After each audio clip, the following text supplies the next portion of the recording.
Hey, what's up? It's Dominic D'Angelo of adfreeshows.com, scoops.com, and Brass Ring Media. Don't worry, Robert is here. He will be here in just a second, but wanted to kick off the show on time because it wasn't on time yesterday. If you tuned in yesterday, you sat maybe for 30 minutes and then saw me later on for 30 minutes. I did not hit live, and I did a whole show by myself. But I'm doing a show by myself right now, but not soon because Robert will be here. But let's say hi to some folks in the chat. Meantime, we got Triple E in the house. Robert is here today. And yes, Triple E, there will be a daily episode hotline. Kimmy Star says, hey, the live button got pressed today. It sure did. And Dre Owen says, Dom is on time today. Cody versus Orton. And all for Saturday. Yes, excited for that. And excited for Robert. Hold on. There he is. He's back. Welcome back. Woo! I am back and better than ever. We're live, pal. Happy to be here, broadcasting to you live from Riyadh. It's a beautiful day out here today. It's super safe. I feel honored, blessed, and privileged to be joining you, Mr. D'Angelo. It is long overdue. I am back from my sojourn to Iowa. Seth Rollins country. Dude, it is Seth Rollins country out there. Just people walking around making that whoa noise. It's crazy. They don't allow music there, so it's a strange place to be. Wait, what do you mean they don't allow music? It's Iowa. They barely allow polite nods to one another. It's beautiful out there.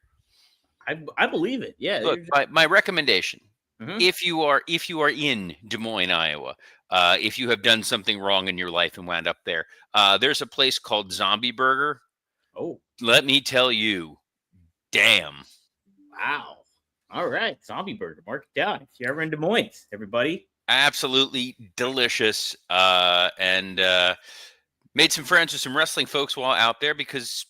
Of course I did. No matter where you are, you're always going to find wrestling people. But the most important wrestling people, those of you joining us here live around the world on Rumor and Innuendo, plethora of platforms. Thanks for tuning in. We'll see you tomorrow. Oh, wait, no, shoot. We haven't even done the show yet.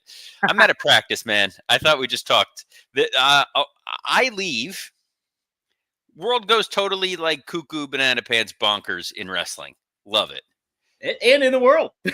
Well, that's kayfabe. That's why I was unavailable. I was trying to broker peace between Israel and Iran. Man. And if you thought the cutters on Raw last night were crazy. Oh my God. Oh jeez. Holy smokes. It's been a while. I will say this because a lot of people were mad. Scott and I didn't get a chance to do a working stiff this past week. Dom did not drop the ball on that.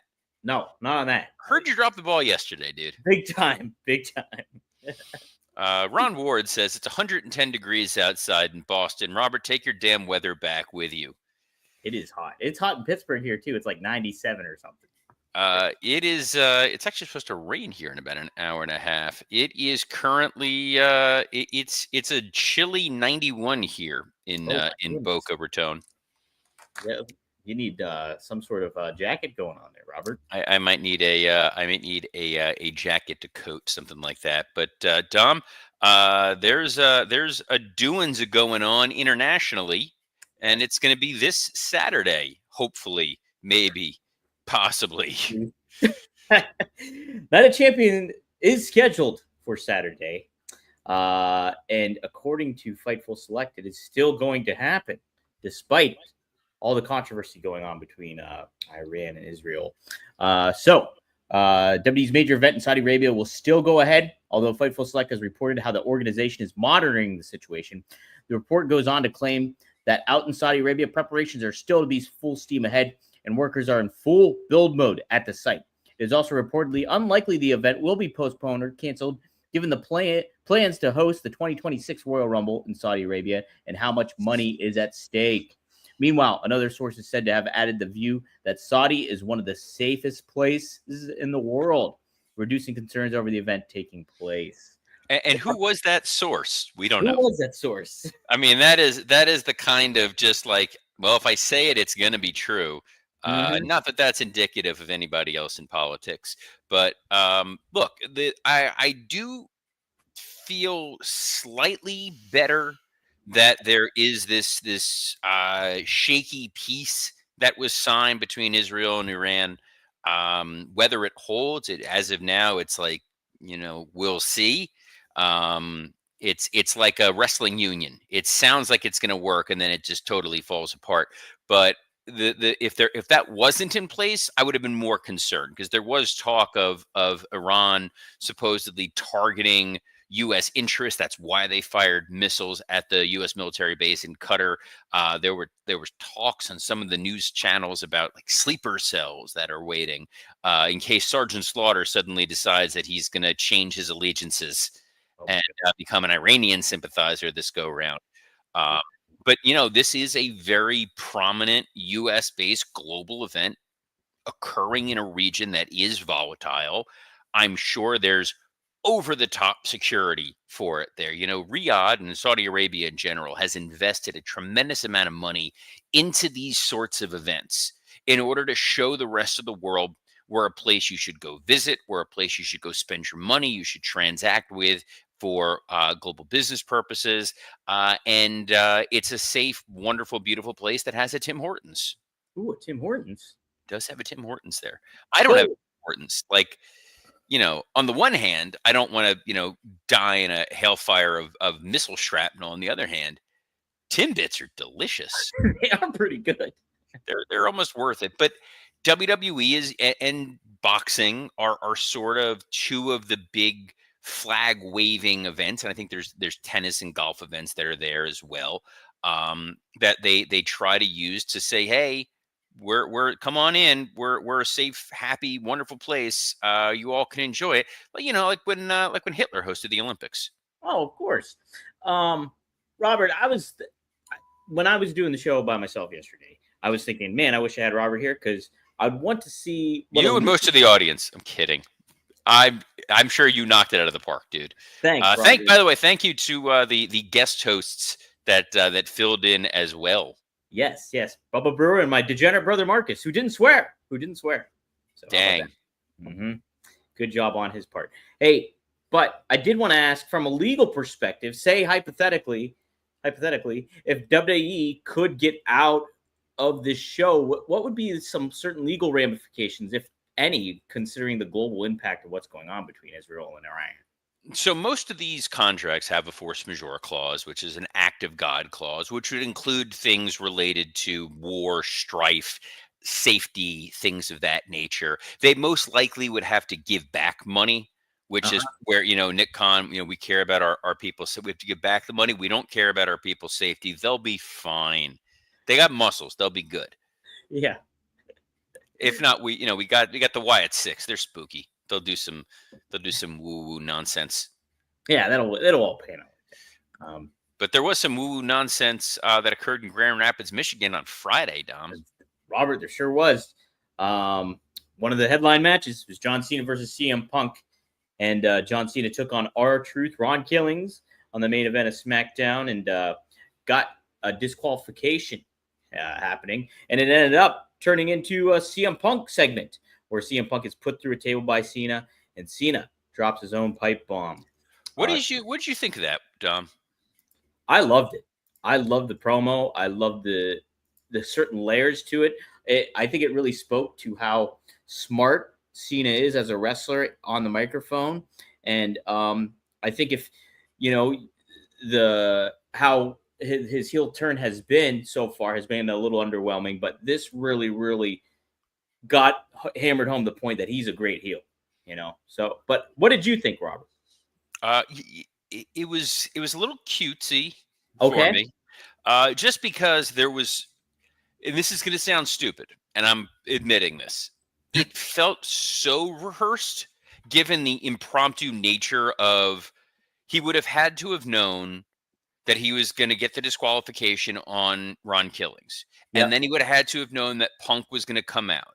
And then he would have put him through the table and positioned himself to have this Weird Al parody version of the pipe bomb ready to go off the top of his head. If it was something he had just calculated, where you didn't have to set up the Punk was laid out kind of thing, or you knew they announced Punk was going to be coming out to cut a promo, and John attacked him with the plan of, I'm going to attack you and I'm going to deliver this pipe bomb. That would have been a little bit better than the steps that got it to CM Punk's laying there in the ring prone. We're getting those eerie reminders of what it was before. And then John does like a note perfect beat for beat retelling of the pipe bomb. It's not like he was going to come up with that off the top of his head. Even the character, John Cena, is not that good. I liked the shout out to, obviously, to Claudio and Nick and Cardona. I'm sure that I didn't even ask Nick, but I'm sure that popped them. It was fine. It didn't go edgy enough. I would have, actually, I'm like a hypocrite because I usually say I don't like it. I would have liked one AEW shot. What would you have done AEW wise? Maybe when he started talking about like you're the most TKO guy that there is. At least the billionaire I was loyal to me. Okay. Something like that. Mm-hmm. Just, there's ways that you could have taken the jab that Punk is the anti-establishment guy that runs after the money. Right. So I liked it from the aspect too, because it was a little over the top and did feel a little rehearsed. It almost felt very Batman supervillainy, where it was just. By the way, that's been all of John Cena's heel run. Sure, but I think he's gone over the top cartoony. He gets that heat miser face, and he gets like mustache twirly. And I don't know, but I do like that this is the first time he was at least acknowledging the crowd is turning. And they're siding with me. Right. But I also think that speaks to the point of what he said earlier about the fans, of how, they'll just cheer him still. They'll still do this stuff. And they're still, and kind of what we'll talk about here in a little bit with what Seth Rollins said on Raw as well. So you implying that they're fickle? A little bit fickle. It's almost like that remember that Daniel Bryan guy who was floating around a while ago? Little guy, had a beard. Nice dude. I don't know whatever happened to him. Interesting. I think he showed up on Grand Slam Mexico, but it wasn't televised. Did he? Yeah, he did. So I didn't know that. That's wild. I did watch Grand Slam Mexico. Okay. Or Grand Slam. I watched the Dynamite Mexico. I don't know if they taped a collision there as well. Hold on, I have to do this real quick. You missed it because yes. Look at this. Look at what I did.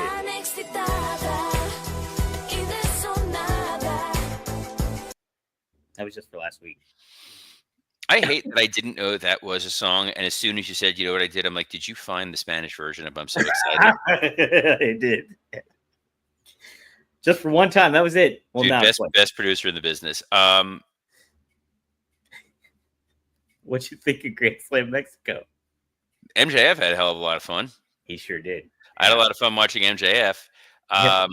The rest of it was that Hangman Adam Page promo in Spanish.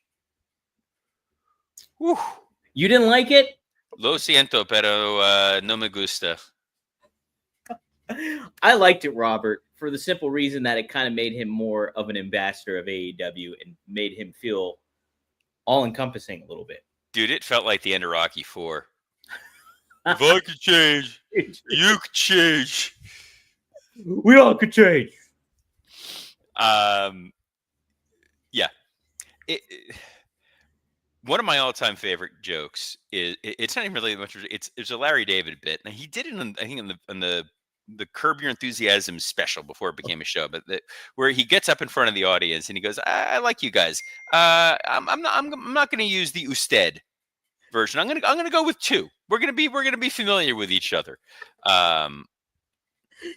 It's pretty funny. Love that. Anyway, Raw was last night.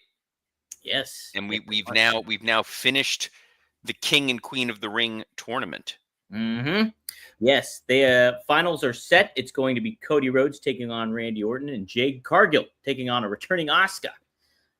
You like these finals, Robert? So Willie Thornbrew has a great comment here. He said, "Was that Jay's best singles match last night?" It was pretty damn close.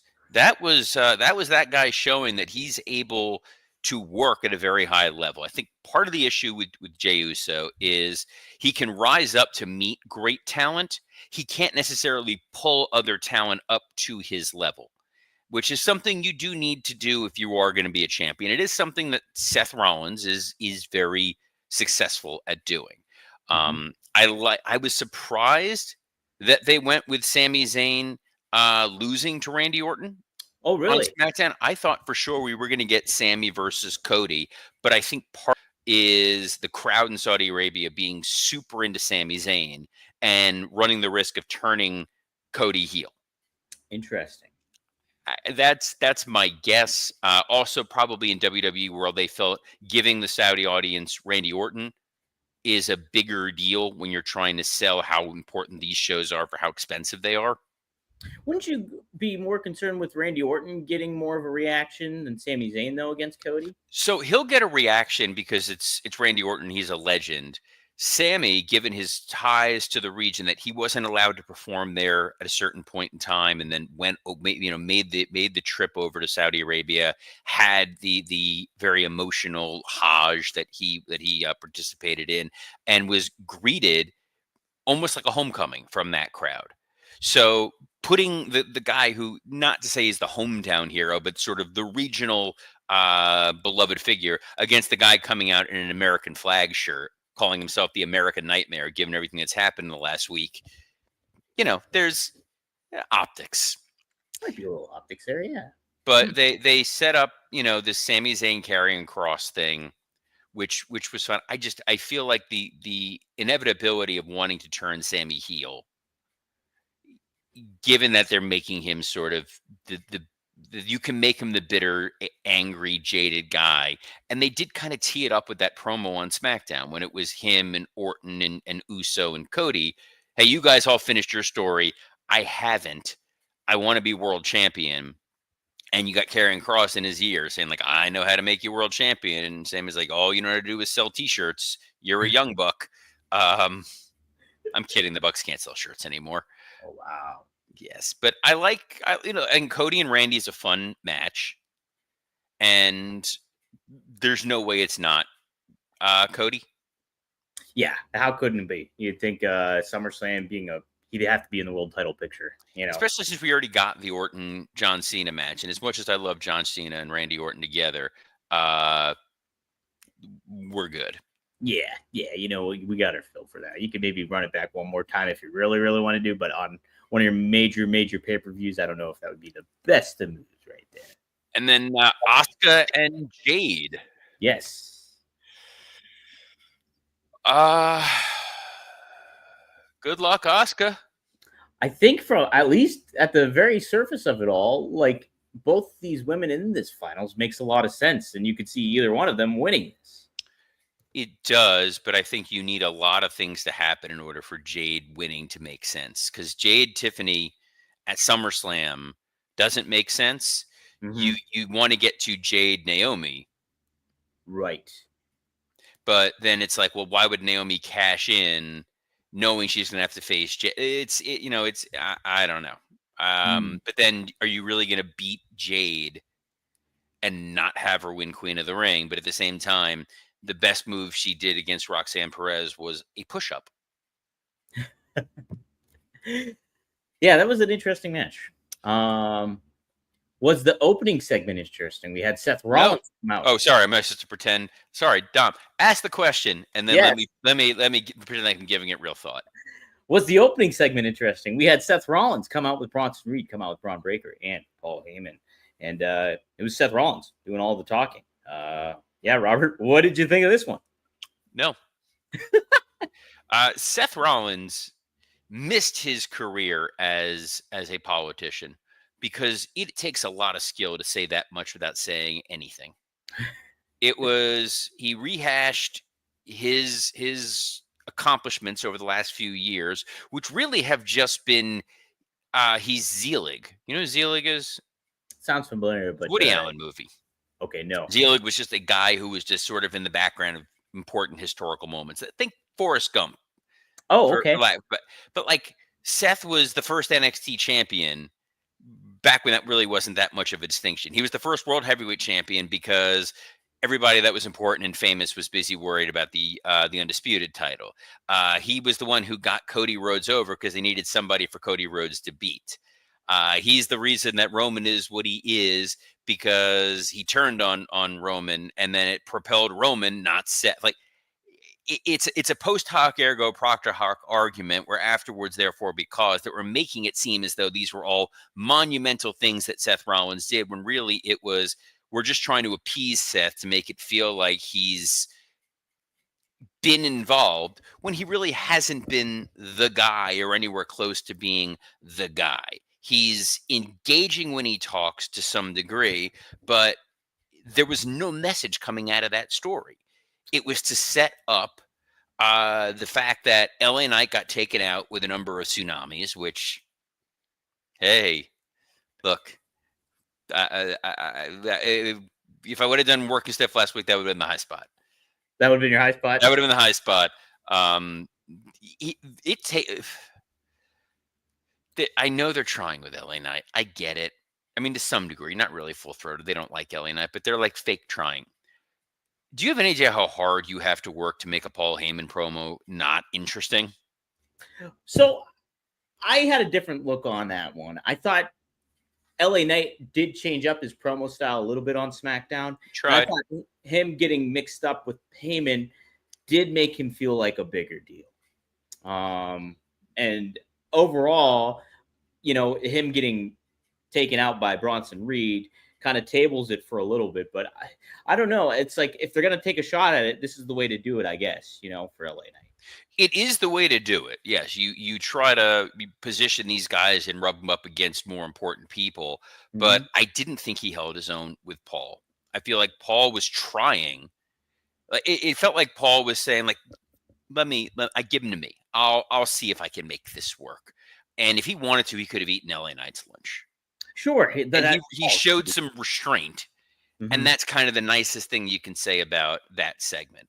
On Raw, this was to set up, Seth pointing out that this audience has no idea what it wants. And I think that that's sort of a testament to they got a lot of guys over. Yeah, that's true. That's a good point too. Do you think did you have a little bit more confidence pairing Heyman up with Seth initially than what the state of it is currently right now? Like, does it feel like, okay, maybe I had some expectations, but it's not living up to those expectations? I think you needed Paul in order to signal to the audience, this is a full-throated push of Seth Rollins. This isn't one of the 30 haphazard start and stop Seth Rollins pushes that we've gotten over the years. Paul Heyman is not a guy who's generally associated with mid-carders, all due respect to the Claudio Castagnoli pairing or the Michael McGillicuddy, Curtis Axel. Curtis Axel. Thank you. My goodness. I was going to call him Joe Heddick, and I was like, nah, that's way too real. But the point was here, it's like, no, we're really going with this. Have faith in this group. Have faith in this dangerous alliance that we've created. Bronson Reed seems like a threat. Braun Breaker looked great in there with Penta. Yeah. The problem is Seth doesn't necessarily need a mouthpiece. I think that's kind of the thing. Yeah. He almost feels too like a conduit for like a Bronson Reed and a Braun Breaker. It doesn't feel like Seth's an image right now, the guy, but it's just like it seems like these other two are the most important aspects. But that's always the Seth Rollins thing. Whenever they try to push Seth Rollins, someone else winds up generally eclipsing him. Yeah. And that's just the nature of who he is. He's not the guy. I think that's probably why Hunter likes him. There's that parallel of like, as hard as you try, you're just not the 1A. And Hunter, in reality, was never truly the 1A. Well, is Gunther and Goldberg the 1A and 1B? Because we had a little follow-up from last week. Goldberg did a sit-down interview with Michael Cole before Gunther went out to the crowd and had a very compelling promo as well. What did you think of both these two promos? And does it kind of get you more engaged for Goldberg versus Gunther at Saturday night's main event? No. Really? This whole thing is so deflated and bizarre because it's coming from something that happened like a year ago that the audience didn't. This is like AEW territory. You're talking about something that happened a year ago that the audience doesn't necessarily remember. It's involving a guy who's not a full-time member of your roster. And then you've slapped on this Goldberg retirement. And then when they were like, hey, what are you going to do if you win the title? Oh, that's a good point. Like, what? So is my rose-colored glasses being a mark for Goldberg? Is that getting in my way then? Oh, 'Cause I'm if you're a excited. Goldberg, yeah. If you are for some weird, bizarre reason in life a Goldberg mark, Yeah. like if you think the Michael Bay Transformers movies are better than The Godfather, then you're loving this right now. Then you are eating well. Otherwise, this doesn't make a lot of sense. Goldberg is not an overly revered guy. I think there are sects of people who do like him, which Mhm. is fine. I wasn't a Goldberg fan on his rise. I definitely never liked his WWE run, and all of his return appearances always felt like annoying diminished returns. Like your uncle's coming to town, we have to pretend that we care about him. He's going to be, staying in your room. You have to sleep on the couch. That's the vibe that you always get when Goldberg is there. And Gunther's promo was so paint by numbers, like it was like Mad Libs. Well, yeah, I think that's expected of what he's supposed to say in a situation like this. And I don't know though. It's like seeing some feedback when I've done some clips online for talking about Goldberg and stuff like that, and seeing comments and stuff like that. There is a contingency that is like, yeah, I'm ready for Goldberg, and you hear that crowd reaction when he did show up last week and how excited they were for him. So I do think there is like Crowd this week turned on him pretty quickly. They a little booed. bit it did with Gunther, yeah. But and it made me think though. But then I was like, well, they're going to be in Atlanta for Saturday night's main event. I think the crowd will be on Goldberg's side for that. But who knows? I think they will. I think the challenge is you're trying to do too much in one match. If the idea was we're paying off the revenge angle, fine. If we're giving Gunther a challenge, fine. If it's Goldberg's last match, fine. It can't be all three. It's a stupid Goldberg garage hat on a Goldberg garage hat on a Goldberg garage hat. It's totally unnecessary. It's superfluous. It's dumb. It's not superfluous, unnecessary, and dumb. It's rumor and innuendo. And Yes, couldn't be happier that I'm back in the chair, back with the greatest producer in all of pro wrestling podcasting when he remembers to push record. that's it. And that's Mr. Dominic D'Angelo. And we will be here every Monday through Friday at noon Eastern on, dare I say, Dom, a plethora platforms, including the WWE Creative_ISH account, the at SE Scoops X account, the at Dominic D'Angelo X account, and on YouTube on Rumor and Innuendo and ad-free shows. So on behalf of the man who was keeping it down while I was in not the show me state, I don't even know what Iowa's slogan is. I was in the Iowan state. Mr. Dominic D'Angelo, I'm Robert Karpelis. Best of luck in your future endeavors. Go Hawkeyes, George Kittle.